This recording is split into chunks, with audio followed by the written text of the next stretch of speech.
Public Enemy and you're watching Glen TV. Yo, check this out. Chuck D from Public Enemy. You're watching Glen TV. So keep it locked, all right? Make sure that you stay tuned because Glen is off the chain.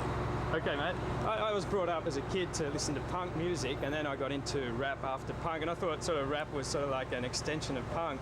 Did you like punk music, and can you appreciate the ethics and the music of punk music? The anger in punk music is about the same. I like rap music that's high energy, up tempo. I think it really is a good comparison to punk.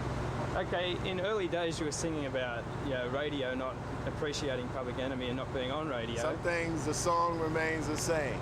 But this new song, Got Game, is being played on, I even heard on an Easy Listening album in Australia. Is that a surprise to you?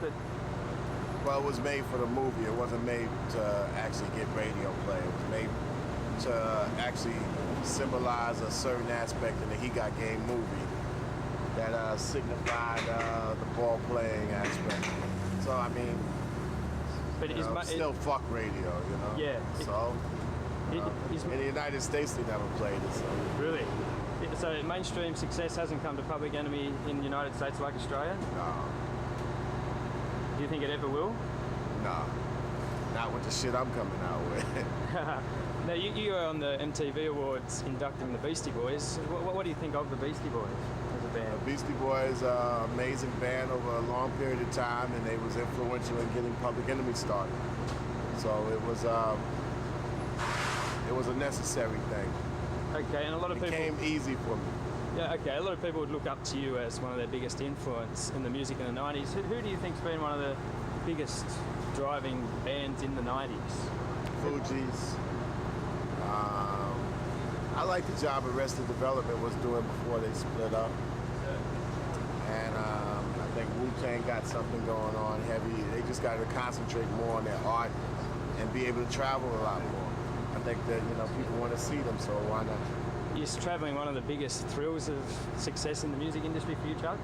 Yeah, but you don't measure success by traveling. You just measure traveling by its own. That's a fantastic thing to be able to visit places.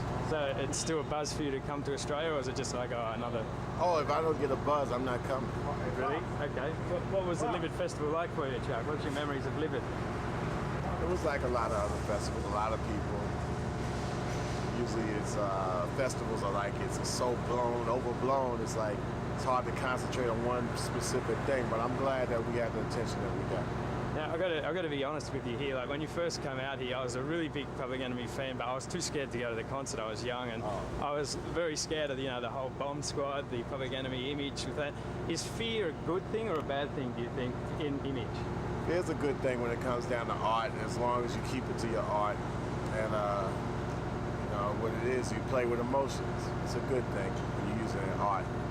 As far as a day-to-day thing that we live by, people gotta live together.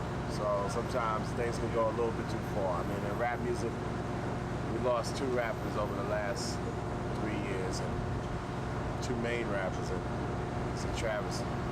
And were you close to those 2 guys? Closer to Tupac than I was to Biggie. Okay then. And last Chuck D, how are you going to? How will you remember the 90s, and how do you think the 90s will remember you? Hopefully the 90s will remember me as somebody that stuck to his guns, and I'll remember the 90s as something that, a decade where people were a lot more synonymous with each other than different. Okay, Chuck, I really appreciate your time, mate. Really appreciate it a lot. Thank you. Cool, thank you.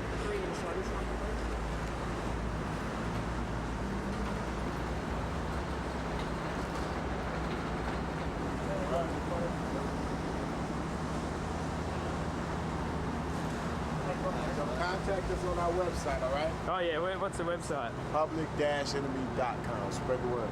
Okay, thanks buddy. Appreciate it.